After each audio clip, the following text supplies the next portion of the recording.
सन 1565 मुस्लिम शासकों द्वारा भारत पर काबिज हुए लगभग 600 साल बीत चुके थे। उत्तर में मुगलों के नाम से सुन्नी तो मध्य में शाहों के नाम से शिया राज कर रहे थे। दक्षिण में विजयनगर आखिरी हिंदवी साम्राज्य था।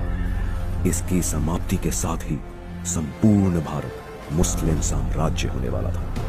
15 जनवरी 1565 को मुस्लिम शासकों द्वारा विजयनगर के अंतिम सम्राट राजा राम राय की गर्दन का सूली पर चढ़ा दी गई और इसी के साथ हुई हिंदवी साम्राज्य की संपूर्ण समाप्ति की घोषणा।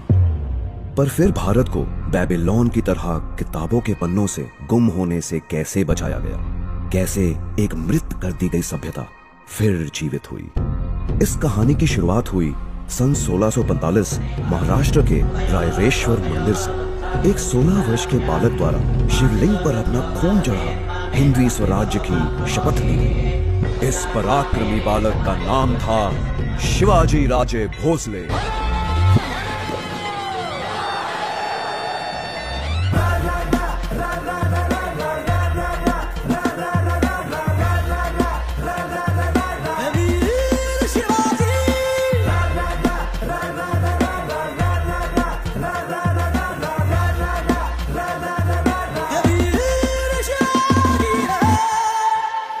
केवल 16 वर्ष के इस बालक ने 2000 की सेना के साथ विश्व की सबसे बड़ी सल्तनत को चुनौती दे डाली। एक एक कर वो मुगलों व शाहों के किले जीतने लगा। सन 1659 में मुस्लिम जगत के सबसे खूंखार सिपह सलार अफजल खां को शिवाजी से निपटने के लिए भेजा गया।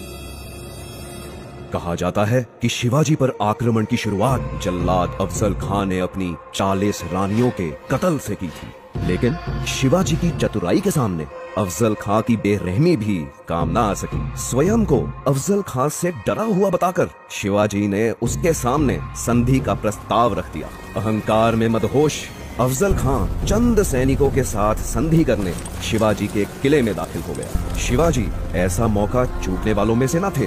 शिवाजी द्वारा अफजल खां का अंत कर मुस्लिम सल्तनत को बड़ी मात दे दी गई। इसके बाद कोल्हापुर, पवनखिंड, उम्बेरखिंड, चाकन, कल्याण, सिंहगढ़, पुरंदर और पुणे जैसे दर्जनों युद्धों में शिवाजी द्वारा मुस्लिम सल्तनत की जड़ें हिला शिवाजी को रोकना नामुमकिन सा हो गया था। ऐसा लग रहा था मानो दक्षिण में विजयनगर का हिंदवी राज फिर से जन्म ले रहा हो। पर औरंगजेब भी जोश में होश खोने वालों में से नहीं था। कुछ दिन के धैर्य के बाद उसने एक दिलचस्प दांव खेला।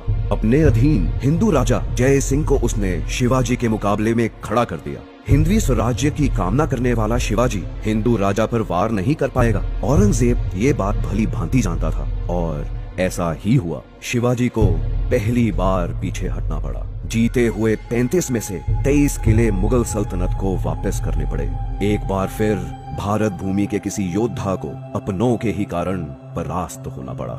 इसके बाद शिवाजी ने एक हैरान कर देने वाला निर्णय लिया। उन्होंने औरंगजेब को एक पत्र लिख उसकी ओर मित्रता का हाथ बढ़ा दिया। सब स्तब्ध रह गए। शिवाजी इस दांव से क्या हासिल करना चाहते थे, किसी को कुछ नहीं समझ आ रहा था। शिवाजी को झुका हुआ देख औरंगजेब काफी प्रसन्न हुआ। मुगलों से हाथ मिला शिवाजी द्वारा दक्कन की शिया सल्तनतों को जीता जाने लगा। संपूर्ण भारत को मुगल शासन के अधीन देखने का इच्छुक औरंगजेब शिवाजी की कुशल रणनीति से बेखबर था और दक्कन में शिवाजी की इन जीतों को अपनी जीत समझ रहा था। और आखिर एक दिन 6 जून 1674 में शिवाजी ने 50,000 से अधिक ब्राह्मणों, पुरोहितों, क्षत्रिय राजाओं व व्यापारियों को एक भव्य समारोह में एकत्र किया। सबके सामने वेद मंत्र उच्चारण के बीच शिवाजी ने स्वयं को छत्रपति घोषित कर दिया। हिंदवी सल्तनत अब एक स्वतंत्र सल्तनत ऐलान की जा चुकी थी।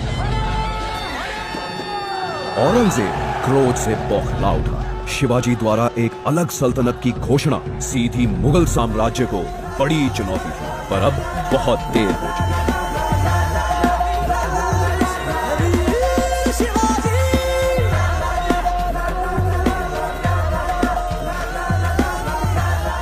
औरंगजेब के साथ संधि की आड़ में शिवाजी द्वारा अपार शक्ति इकट्ठी की जा चुकी थी। सैकड़ों किलों को फतेह कर हिंदवी सल्तनत का प्रभाव पूरे दक्षिण भारत में फैला दिया गया था। और अब उत्तर के मुगल साम्राज्य से निपटने का समय था। लेकिन एक दिन 3 अप्रैल 1680 को अचानक शिवाजी की मृत्यु की खबर आई। सभी की धड़कनें रुक सी गई, समय थम सा गया। निकटतम लोगों द्वारा उनकी मृत्यु का कारण तेज बुखार बताया जा रहा था। एक बार तो आजाद भारत का सपना चकनाचूर होता दिखने लगा, पर इसके विपरीत शिवाजी द्वारा सुलगाई राष्ट्र प्रेम की आग उनकी मृत्यु के बाद और भी तीव्र हो उठी। बाजीराव पेशवा, राणोजी सिंधिया, मल्हर राव होलकर, रघुजी भोसले, दामाजी गायकवाड़, महदाजी शिंदे, दत्ताजी राव, धन्नाजी जाधव जैसे एक से एक राष्ट्रभक्त हिंदवी साम्राज्य से पैदा होने लगे। देखते ही देखते बुंदेलखंड, गुजरात, अजमेर, बेरार, मुल्तान, अवध, आगरा, इलाहाबाद, लाहौर, एक के बाद एक सभी मुगल राज्य गिरते चले गए। 1760 तक मुगल सल्तनत सिर्फ दिल्ली के इर्द गिर्द सिमट कर रह गई। उत्तर में पेशावर से लेकर दक्षिण में पौंडीचेरी तक हिंदवी स्वराज्य का परचम फैल गया। इस प्रकार छत्रपति शिवाजी द्वारा भारत की सभ्यता को बेबीलोन की तरह किताबों से गुम होने से बचा लिया।